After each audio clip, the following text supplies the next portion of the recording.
우리가 학창 시절을 생각하면 늘 정겹고 좋은 일들이 있습니다. 그런데 상당히 긴장되고 떨리는 순간도 있었음을 기억합니다. 우리가 시험을 보게 되면 그 시험에 대한 결과에 대해서 때로는 기뻐하기도 하고 때로는 낙심하기도 합니다. 저도 학창 시절 시험을 보고 시험지 답안을 이렇게 작성하는데 항상 상당히 어렵고 힘든 그런 애매한 그런 문제가 있습니다. 그 문제의 답을 쓰고 시험지를 제출하고 나서 마음으로 조마조마한 것이죠. 과연 3번이 답인지 4번이 답인지.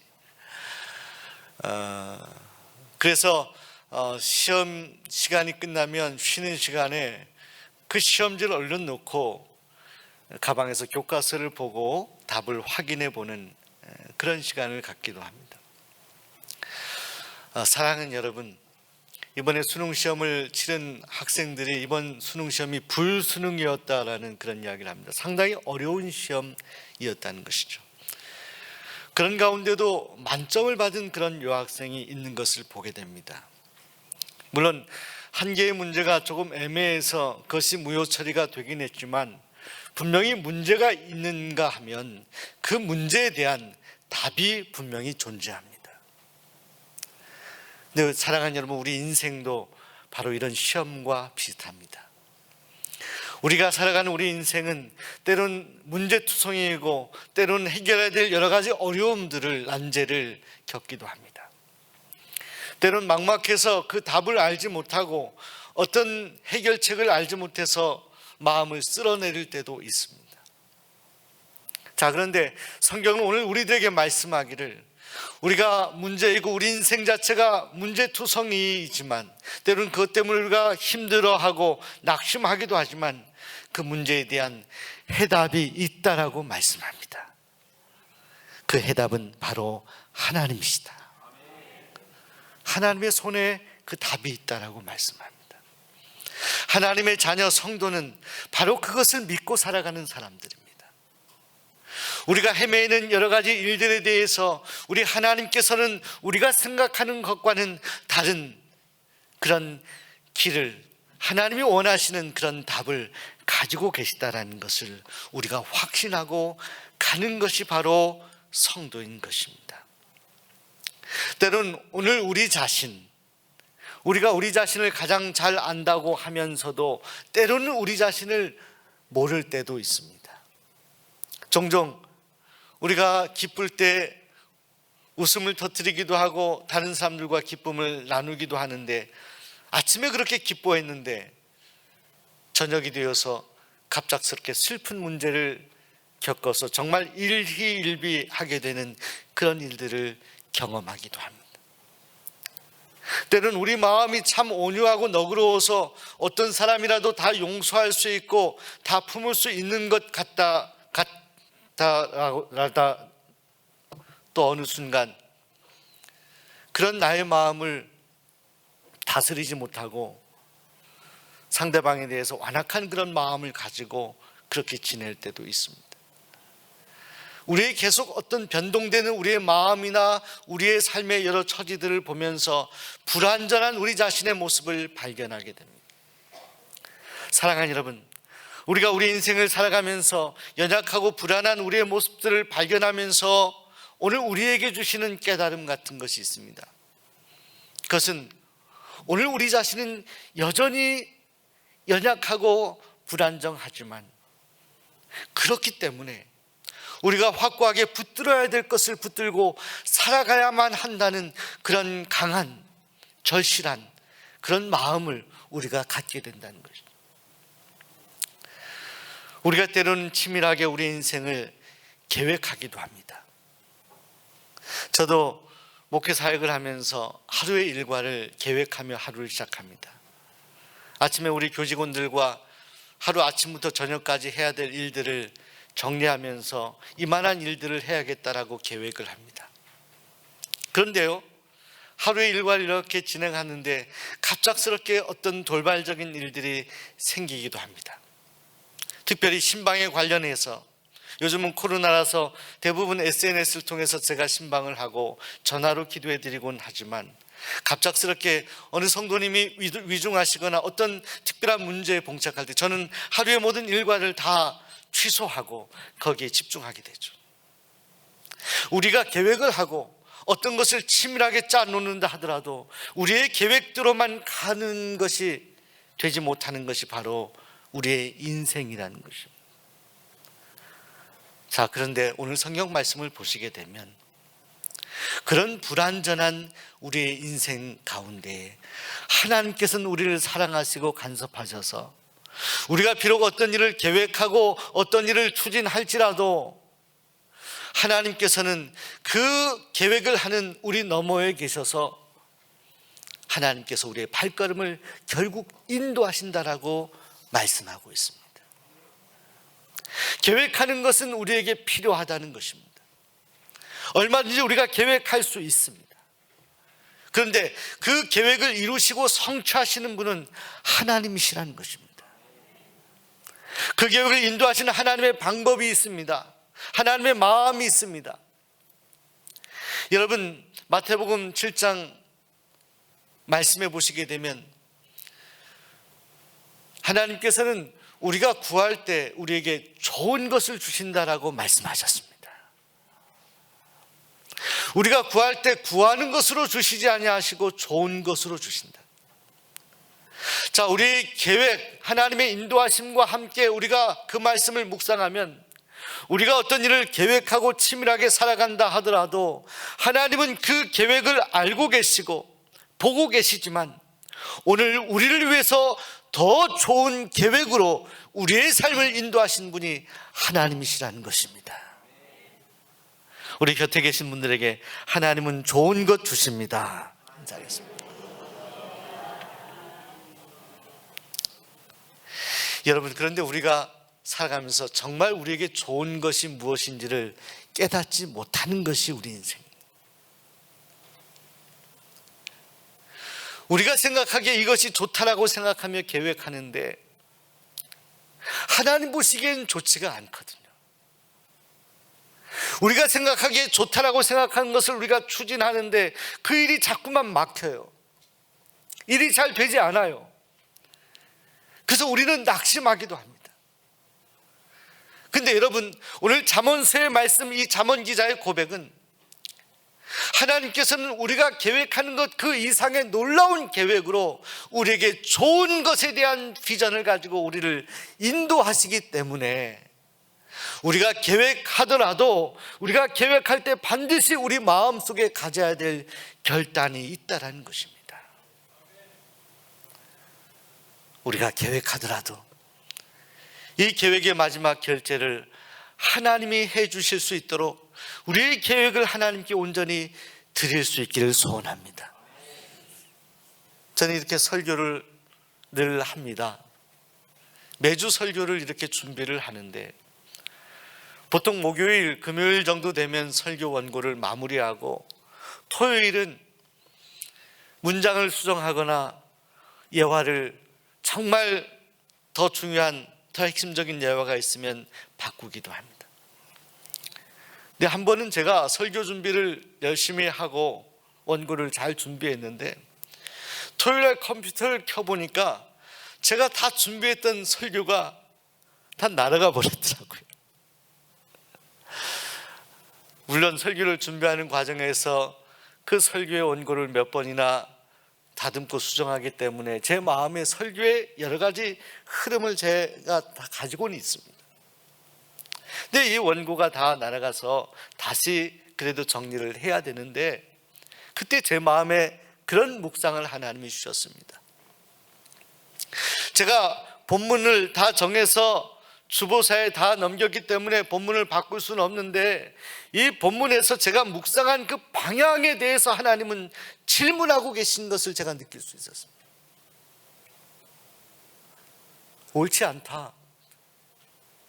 그 방향을, 너가 이렇게 생각하는 방향을 바꾸면 좋겠다라는 거죠. 제가 깨달음을 얻었습니다. 단순히 그것은 컴퓨터를 클릭해서 원고를 저장하지 못했던 실수가 아니라 하나님은 그 실수를 통해서도 하나님의 뜻을 이루기를 원하시는구나. 사랑하는 여러분, 우리가 인생을 살아가면서 때로는 실수하기도 하고 실패하기도 합니다. 자, 그런데 하나님의 원대한 계획을 생각하면 그것은 단순한 실수나 실패가 아닐 수도 있습니다. 그것은 하나님의 뜻과 목적을 이루기 위한 하나의 과정일 뿐입니다. 그것을 우리가 생각하고 이해하고 고백할 수 있기를 하나님은 원하시는 거예요. 그것까지 염두하며 우리가 계획을 세우고 그것을 하나님 앞에 온전히 맡기며, 하나님, 제가 계획을 하지만, 제가 하루의 계획을 세우지만, 제가 1년의 계획을 세우지만, 내가 학교에서 학업의 계획을 이렇게 세우지만, 내가 직장에서 직장 생활에 이런 플랜을 세우지만, 하나님, 이 모든 계획을 하나님 앞에 맡겨드립니다. 하나님이 더 좋은 길로 인도하실 것을 믿고, 만일 이 길이 하나님이 원하시는 길이 아니라고 한다면, 이 계획이 하나님이 마음에 합한 계획이 아니라고 한다면 하나님께서 제 계획을 바꾸어 주옵소서. 이 마음으로 하나님 앞에 기도하며 우리의 계획을 세울 수 있기를 원하는 거예요. 왜냐하면 하나님은 완전하신 하나님이시고 우리에게 결국 선하신 길로 인도하시는 하나님이시기 때문입니다. 하나님은 대충 우리를 인도하시지 아니하십니다. 하나님은 우리를 맞춤형으로 인도하십니다. 여러분, 과거에는 양복을 입을 때 꼭 이렇게 맞춰서 입지 않았습니까? 저도 사실은 오른팔하고 왼팔이 여러분 보시기엔 어떤가요? 길이가 똑같아 보이나요? 이렇게 하면 어떠십니까? 여러분, 오른팔 왼팔이 길이가 조금 다릅니다. 그래서 사실은 그럼에도 불구하고 기성복을 입고 그렇게 대부분 의복을 사서 입고 하지만 정확히 하려면 옷을 맞춰야 되지 않겠습니까? 여러분, 하나님께서는요, 대략 기성복을 여러분에게 주시는 하나님이 아니죠. 하나님은 그 완전하신 성품으로, 하나님 그 선하신 성품으로 여러분을 맞춤형으로 인도하시는 하나님이십니다. 여러분의 정서에, 여러분의 길에 가장 맞는 것이 무엇이고 가장 좋은 것이 무엇인지를 하나님은 아시고 여러분의 길을 인도하신다는 것입니다. 그러게 우리가 우리 인생을 계획할 때 결코 서두르지 마시기 바랍니다. 내가 어떤 일을 하더라도 잘 추진이 되어지지 않고 일의 진도가 나아가지 않을 때 마음에 성급한 마음을 가질 수 있습니다. 그러나 그때에도 우리는 차분한 마음으로 하나님께 하나님의 뜻을 물어야 됩니다. 또 우리는 그때마다 하나님 앞에 기도해야 되는 것이죠. 제가 부임하면서 지금까지 여러분들에게 귀에 딱지가 지도록 제가 원했던 일은 하나님이 원하시는 일입니다. 하나님 앞에 기도하는 일입니다.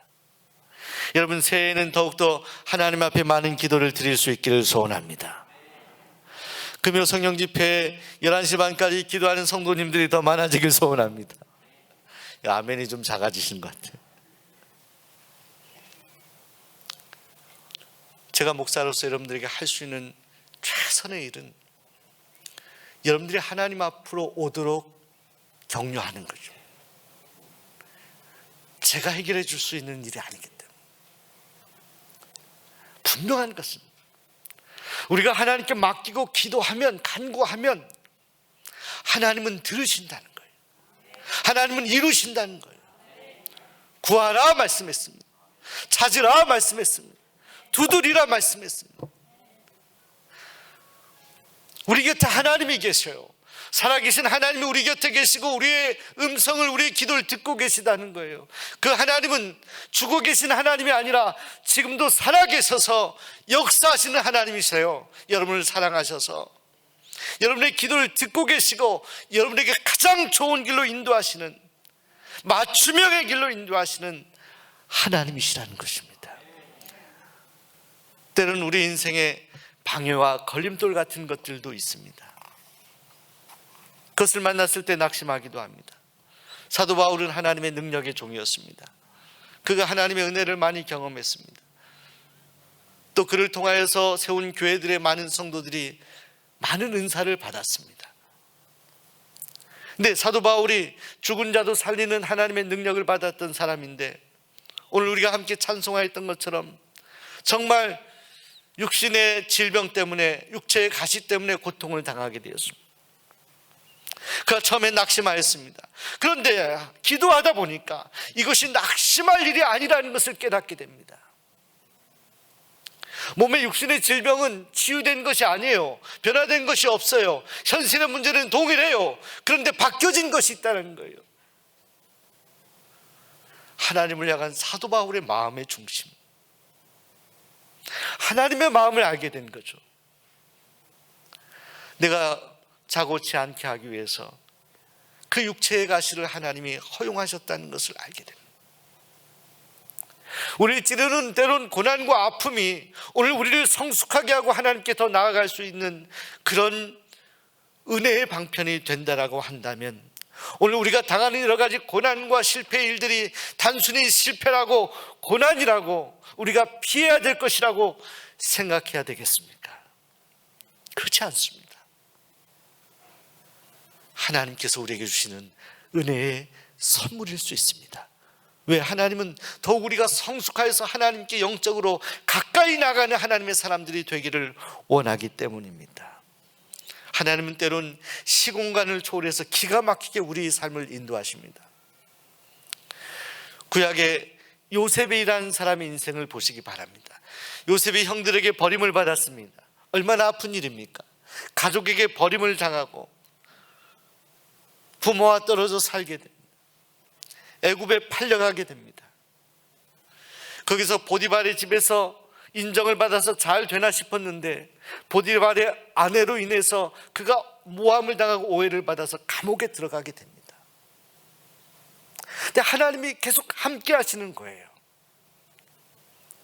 감옥에서 술 맡은 관원장이라는 사람의 꿈을 해석하게 됩니다. 그 꿈대로 술 맡은 관원장이 요셉이 꿈 해석대로 감옥에서 나가게 돼요. 나갈 때 요셉이 이 술 맡은 관원장에게 부탁을 합니다. 당신이 나갈 때 날 좀 신경을 써달라고 부탁합니다. 날 좀 도와달라고 부탁합니다.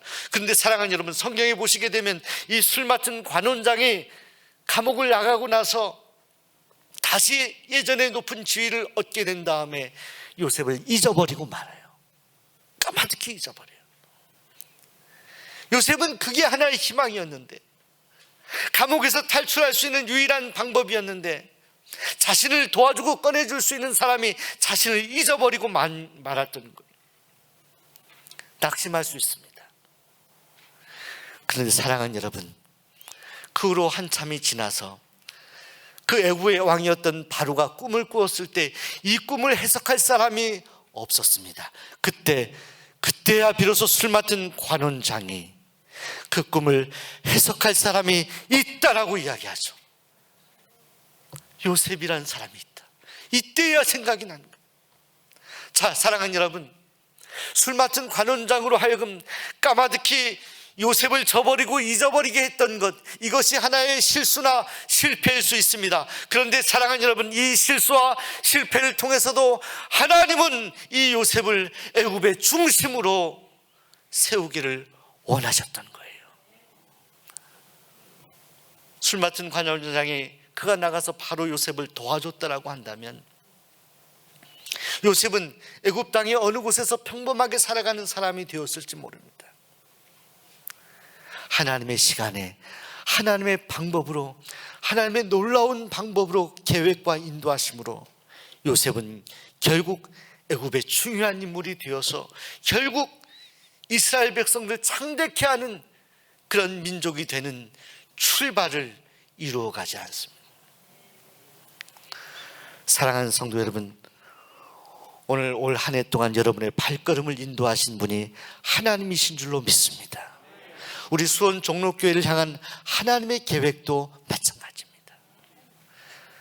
가장 어려울 때, 가장 인류 역사상 힘들 때에 하나님께서는 우린 다 알지 못했던 이 비전관과 역사관을 이루게 하셨습니다. 우리가 계획했지만 하나님은 이 어려운 때에 일을 하시고자 이미 하나님은 그 계획을 이루어 가셨던 것입니다. 사랑하는 여러분, 하나님의 계획은 그런 것입니다. 그런데 이것이 단순히 한 개인을 위한 하나님의 계획과 인도하심만은 아닙니다. 제가 요셉 이야기를 했습니다. 요셉이 결국 그 바로의 꿈을 해석하여서 애굽의 높은 직위를 얻게 되었습니다. 이 요셉 개인을 위한 하나님의 계획이 이렇다. 자, 여기에서 끝나는 것입니까? 하나님은 요셉만을 위해서 하나님은 그런 하나님의 기막힌 인도하심을 하신 것입니까? 아니에요. 요셉을 통해서 결국 그 형들을 용서하게 하시고 이스라엘 백성들이 애굽 땅에 거주하면서 창대한 민족을 이루게 하시지 않습니까? 하나님은 오늘 우리 개인을 인도하시는 데에는 하나님의 특별한 목적이 있다는 거예요. 우리 개인이 잘 먹고 잘 살고 잘 되기 위한 것이 하나님의 최종적인 목적이 아니라 하나님은 그 일을 통해서 하나님은 더 원대한 일을 이루신다는 것입니다. 하나님은 오늘 우리에게 사명을 주시기 위해서 우리를 인도해 가십니다. 우리 주변 분들에게 이렇게 격려하겠습니다. 당신에게 사명이 있습니다. 여러분, 모세를 보세요. 모세는 이스라엘 백성들을 이끌어낸 지도자입니다. 모세는 애굽에서 사람을 죽이고 미디안 광야에서 그저 평범하게 살아갑니다. 여러분, 우리에게도 그런 마음이 있잖아요. 성경의 방향과는 다르기 때문에 이걸 유혹이라고 말할 수도 있습니다. 나 혼자 편안하게 잘 살아가기 원한다. 보통 우리가 세상에 많은 사람들, 나는 내 혼자 또 내 가정 이렇게 편안하게 잘 살기 원한다, 잘 되기 원한다. 자, 이것이 성경이 우리들에게 말하는 최종적인 우리 인생의 목적입니까? 아니에요. 요셉을 인도하셨던 기막힌 인도하심 가운데는 요셉에게 하나님이 사명을 주시기 위한 계획이 있었어요. 모세가 평범하게 광야에서 살고 싶었습니다. 그러나 그런 모세를 하나님은 그냥 두지 아니하셨어요. 모세를 부르시죠. 모세의 노년에 왜 모세를 부르신 것입니까? 모세 개인을 향한 하나님의 계획이 있습니다. 그런데 모세를 향한 계획은 그 모세 개인의 계획에 머무르는 것이 아니라 이스라엘 백성들을 그 애굽에서 출애굽시키기 위한 그 사명을 주시기 위해서 모세를 인도하신 것입니다. 오늘 우리를 하나님이 인도하시는데 좋은 길로 인도하시고 좋은 것 주시고 하나님의 기막힌 섭리로 인도하시는 데에는 하나님의 최종적인 목적이 있다는 것입니다. 먼저 그의 나라와 의를 구하라. 그리하면 이 모든 것을 너희에게 더하시리라. 이 목적을 이루기 위해서 하나님은 우리 개인을 향한 기막히신 하나님의 인도하심으로 우리와 함께하고 계십니다. 그 하나님의 계획 가운데 우리가 서 있다라고 한다면, 그 길을 걸어가고 있다라고 한다면, 때로는 우리를 막아서고 우리를 걸려 넘어뜨리게 하고 우리를 끌어내리려고 하는 그 세력들을, 그 사단의 세력을 하나님은 막아주시는 것입니다. 지난주에 인도에서 있었던 한 기사를 제가 인터넷으로 접하게 되었습니다. 인도의 어떤 주에 어린아이 울음소리가 나서 가보았더니 지푸라기 같은데 어린아이가, 빨간 이제 갓 태어난 어린아이가 짚에 누워있는 것입니다. 옆에는 강아지들이 있었어요. 그 어린아이는 아마도 그 생모가 낳고 기를 능력이 없어서 있는지 어린아이를 버린 거예요. 얼마나 불행한 아이입니까? 그런데 그 아이를 발견한 사람이 얼른 그 아이를 안고 병원으로 가서 그 아이를 살려냅니다.